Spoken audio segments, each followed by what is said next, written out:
Johnny Fontana, Half Amazing TV, back with another video. First video for 2020, right here in the Miami Design District, straight out of Miami, holding it down. First video, we're gonna get into an interview with one of Tampa's pioneer DJs, Pedro M. Also, we'll go ahead and give you some behind the scenes footage with Dirty South at the Ritz Ybor City. Johnny Fontana, Half Amazing TV. Let's get it on.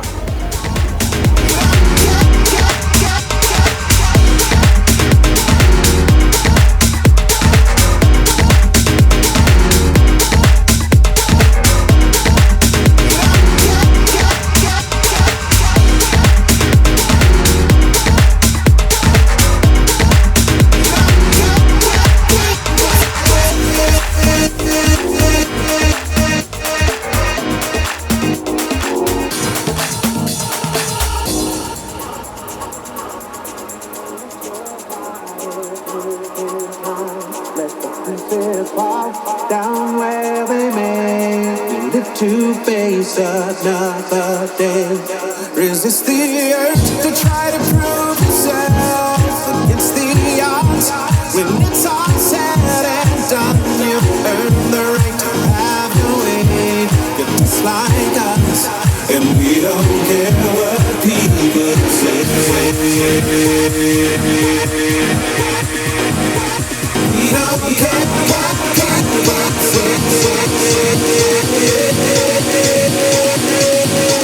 We don't care what people say.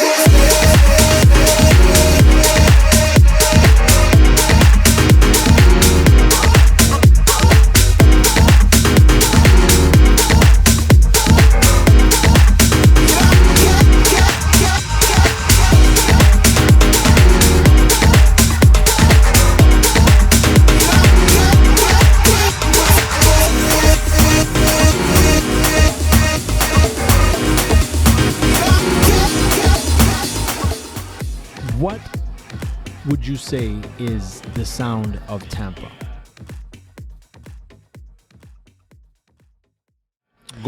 But I want you to go back from when you first started, leading up to today. So it's a three-pronged question, but I want you to start from the very beginning when you got into electronic music, obviously here.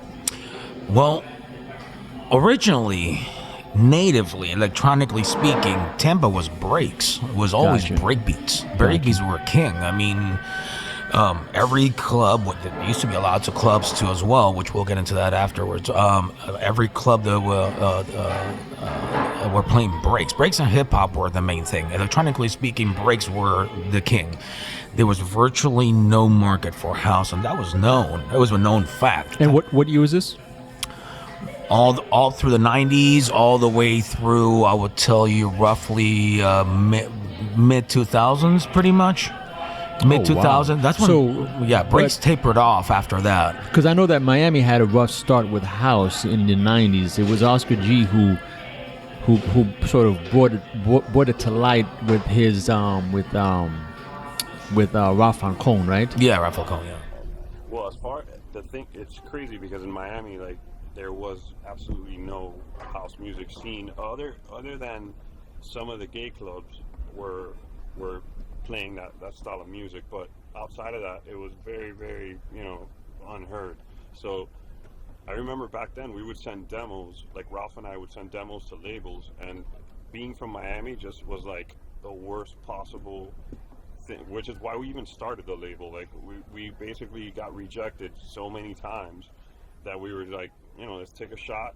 We pressed up some records with money we had from DJ gigs, and that's kind of how that took off. And then now, it's strange. It's strange to see Miami as considered like this mecca of, electronic music now and everything, when back then there was nothing. But all right, so here's the thing. I mean, believe it or not, the story goes kind of hand in hand with Miami. Yeah, I was thinking. At least from my end. Mm-hmm.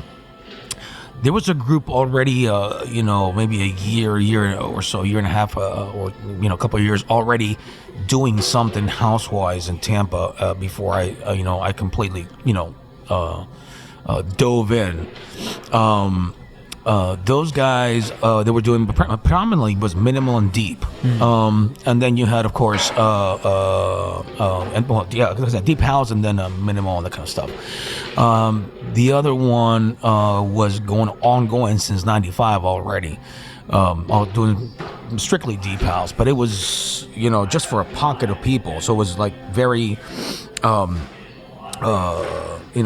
of like a little, click vibe thing that only those people knew what was going on. I mean, so, and then on the complete opposite spectrum was people like Sunset Events that were doing breaks. For the most part, they were representing breaks back then, which in turn became dubstep and trap today. That's really what it turned into after the fact. So, but did you get into that scene yourself? The breaks? I mean, I was never a breaks DJ. I had a lot of colleagues and friends that whenever they were, when I started, they were doing all breaks. There were, Tony Feline and, Santana and Jason Perez and, all these guys, which, were, Tampa legends with the breakbeats and whatnot. I was, when they brought me in, I was a quote-unquote the weird guy doing house. I was like, all right. So, but it, it started catching on in, in the, early to mid-90s. 2000s, when I was doing it, I started grabbing some momentum there. I don't know if it was the way I was, laying it or whatever, that it wasn't either too deep, but it wasn't, on the other hand, either. It was somewhere in the, the middle, I guess, that had kind of the same energy as the break beats the crowd was used to hear, but on a 4-to-the-floor beat. Yeah. So, that's my approach to be able to convince people in Tampa that it was actually, hey, house might not be that bad. So the breakbeat guys started bringing me in as part of their lineup. Gotcha. And then he became a thing. But, I was never a full-on, I had a couple of albums and whatnot, but and I went to the parties and the clubs and whatnot, but I wasn't a breakbeat expert and whatnot. Now, as far as Miami is concerned, like I said before, you had on one end of the spectrum, these guys, this crew doing like, deep house and minimal, and then on the other end of the spectrum, there was the breakbeats. And I personally knew a lot of people here in Tampa that used to go every year to Winter Music Conference, which is Miami Music Week now. Yeah, and they would go to the pool parties and whatnot, and it was all forms of house, and and they would come back ranting and raving about how good of a time they had at, whether it was Nikki Beach or Surf Comer or Space or whatever, and they would come back here and there was nothing to resemble that, because you had these two ends of the spectrum. Exactly. Yeah. So some of the guys were doing either San Francisco or